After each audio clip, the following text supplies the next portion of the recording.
Today we're on our way to Docklands to meet Dan McGuire, the Managing Director of Broadbean Technology.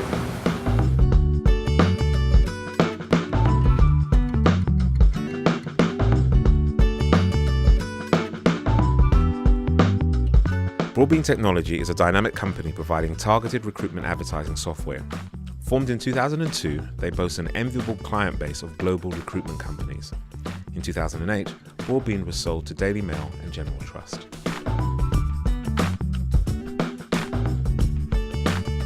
We provide web technology to recruitment companies and employers, and they use our system to send their job adverts out to many destinations on the web, so job boards and social media like Twitter, LinkedIn, Facebook. And our technology monitors how well their advertising has been performing, so they can work out what sort of return on investment they're getting and make better buying decisions next time round. And what inspired you to start the business? How did you get going in this area? Well, I bought into it. My business partner is my old boss, so I used to work in recruitment, and he and I had chat over lunch, and he said, why don't you come and get involved in this? So originally I joined as a salesman, and at this point we were probably the only internet company in the world without our own website. We had no staff, we had no income from clients. We only had one client they weren't paying, and a very small overdraft. And Kel said, look, this actually was never really meant to be a business, so it was always going to just be this for my own company. So I think I'm going to shut it down, but don't worry, I'll find you a good job in one of my other companies. And I was like, look, this can work. 2 months on the phone. So I was like, please, just let's keep doing it. And so he went away and he came back and said, all right, if you're so confident, put your money where your mouth is. So I'm like, all right, I haven't got any money, but I like the idea of this. He said that he would extend the overdraft on the business, but I had to work for free. If I wanted to keep it going. And I had to work for free for as long as it took for the business to be able to afford to pay me a salary. But in return for that, I get 25% of the business.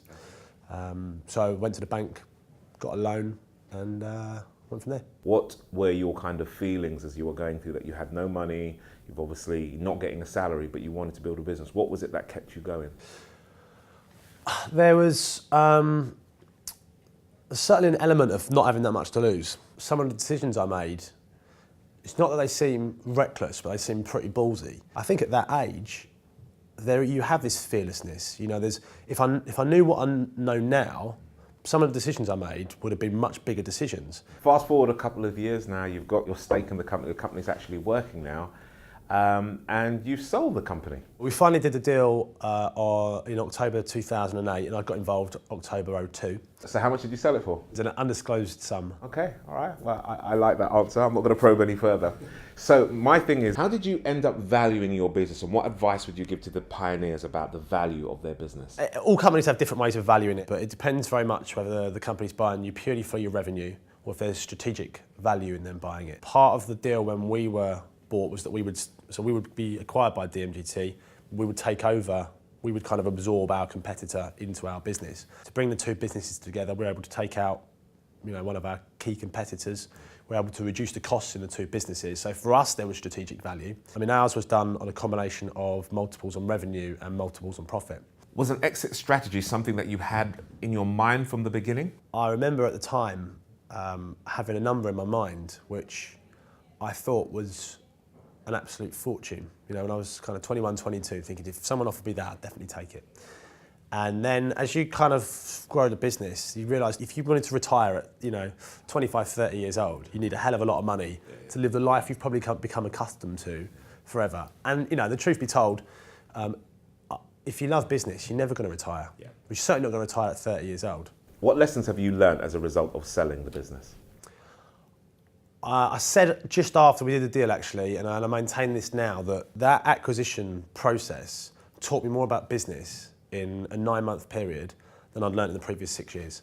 Because you get all these kind of preconceptions about what the business is worth, why it would be valuable to somebody else, that how you run it is the right way to run it, and it's only when you get to the point where people start really digging around the company and they wanted to see absolutely everything, every bit of paperwork that had ever been in the business, they wanted to take a look at. You start to realise all the decisions that you made in the past that either lowered the value of the business, or decisions that you could have made that increased it, or you realise decisions that you thought were very small that have had a huge impact on the value in a positive way. The most important thing that I learned is not to worry about what your exit strategy is going to be and when it's going to happen, but is to know that at some point you will probably exit in some way. And as such, it's prudent to plan for that.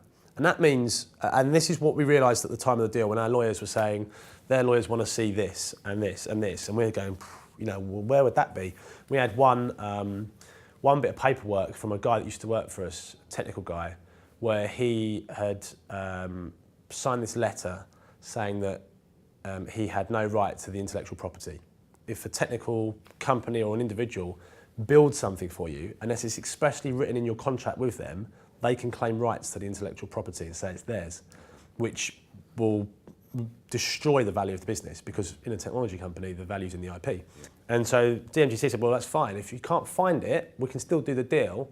But if this person comes and says they've got a claim to it, then you will have to personally pay for that. And there was a concern, because then if you go back to someone and say, could you sign this again for me? They're like, well, why is this, And if you tell them that you're about to sell, they're like, I'm not going to sign anything. How much are you going to pay me? And just by luck, he was clearing out one of his old drawers, and at the bottom of this drawer was a bit of paper from probably early 2003, before we even had filing cabinets. We didn't even have a filing cabinet for the first year. And it was just in his drawer, where all the contracts were in my drawer and all the important paperwork was in his drawer. My advice is focus much more on making sure that if someone says, right, we want to do a deal today and we want to look into your whole company, everything you've ever done, you can put down a folder and say, here it is.